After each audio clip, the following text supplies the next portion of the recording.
Welcome to our channel. இன்னைக்கு நாம MTR gulab jamun powder வச்சு எப்படி ஈஸியா அழகா குண்டு குண்டு குலோப் ஜாமுன் அதுவும் விரிசல் இல்லாத குலோப் ஜாமுன் செய்யலாம்னு வாங்க பார்க்கலாம். வீடியோக்குள்ள போறதுக்கு முன்னால எங்க சேனல்ல ஃபர்ஸ்ட் டைம் பார்க்கறவங்களா இருந்தீங்கன்னா Subscribe பண்ணாதவங்க Subscribe பண்ணிடுங்க. பக்கத்துல இருக்க பெல் ஐகானையும் பிரஸ் பண்ணிடுங்க. வாங்க வீடியோக்குள்ள போலாம். இப்போ நம்ம MTR குலோப் ஜாமுன் பவுடரை ஒரு பவுல்ல கொட்டிடலாம். இப்போ கொட்டியாச்சு. இது வந்து கொஞ்சம் கட்டி கட்டியாக இருக்கும். நம்ம அதை தூள் செஞ்சு பண்ணிக்கலாம்.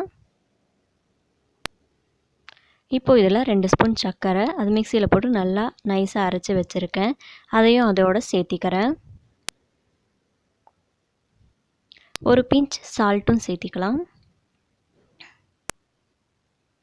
இது எல்லாமே நல்லா மிக்ஸ் ஆகிற அளவுக்கு நம்ம கையில் பிசைஞ்சு விட்டுடலாம்.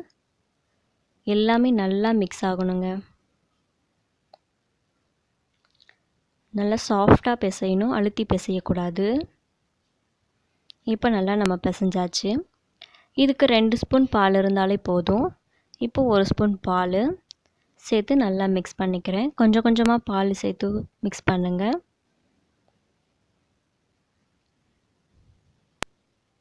இப்போ 2 ஸ்பூன் சேர்த்திக்கிறேன். நல்லா சாஃப்டாக பிசையணும். நல்லா சாஃப்டாக மெதுவாக பிசைங்க, அழுத்தி பிசையக்கூடாது.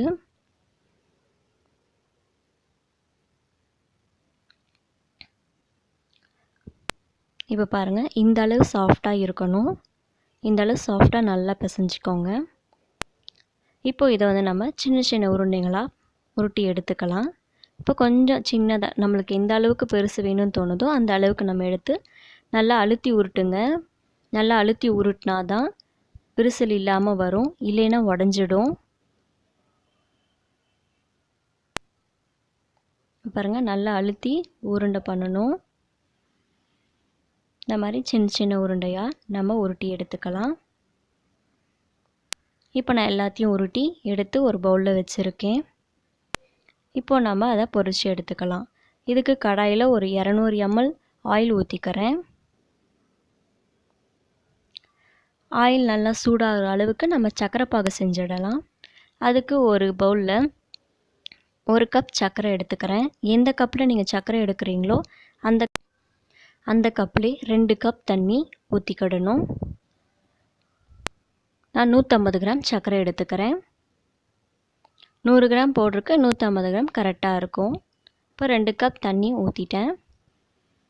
இதை நல்லா கலக்கி விட்டுக்கலாம். சர்க்கரையும் தண்ணியும் நல்லா மிக்ஸ் ஆகிற அளவுக்கு நல்லா நம்ம கலக்கி விட்டுக்கலாம். சர்க்கரை நல்லா கரைஞ்சி கொதிக்கணும். நல்லா மிக்ஸ் பண்ணி விட்டுட்டு இதுலேயும் கொஞ்சமாக ஒரு பிஞ்ச் சால்ட்டு சேர்த்திக்கிறேன். சர்க்கரை பாகு ரெடி ஆகிட்டே இருக்கட்டும். இப்போ ஆயில் காஞ்சிடுச்சு. நம்ம இதில் அந்த உருட்டி வச்ச சின்ன சின்ன உருண்டைகளை இதில் சேர்த்து நல்லா பொரித்து எடுத்துக்கலாம். ஒன்றா மெதுவாக போடுங்க. இப்போ நான் கொஞ்சமாக போட்டு அதை வந்து ஃபஸ்ட்டு பொரித்து எடுத்துக்கிறேன். போட்ட உடனே கிளறக்கூடாது, கிளறிட்டிங்கன்னா உடஞ்சிடும். இப்போ மெதுவாக நல்லா கிளறி விடுங்க. அடுப்பை சிம்மில் வச்சு செய்யுங்க. சிம்மில் வச்சா தான் நல்லா வேகும். லைட்டாக மெரூன் கலர் வந்திருக்கு. இந்த அளவு நல்லா ப்ரௌன் கலர் வந்தால் போதும். இன்னும் விட்டிங்கன்னா தீஞ்சிடும். அதனால் நான் இந்த அளவுக்கு எடுத்துடுறேன். எடுத்ததும் கொஞ்சம் கலர் சேஞ்ச் ஆகும். நம்மளுக்கு இந்த கலரே போதுமானது. நான் இதை ஒரு பிளேட்டில் ட்ரான்ஸ்ஃபர் பண்ணி எடுத்து வச்சுக்கிறேன்.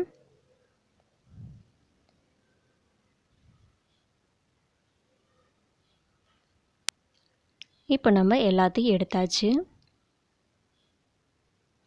இதே மாதிரி எல்லா உருண்டைகளையும் நம்ம பொரித்து பிளேட்டில் ட்ரான்ஸ்ஃபர் பண்ணி வச்சுக்கலாம்.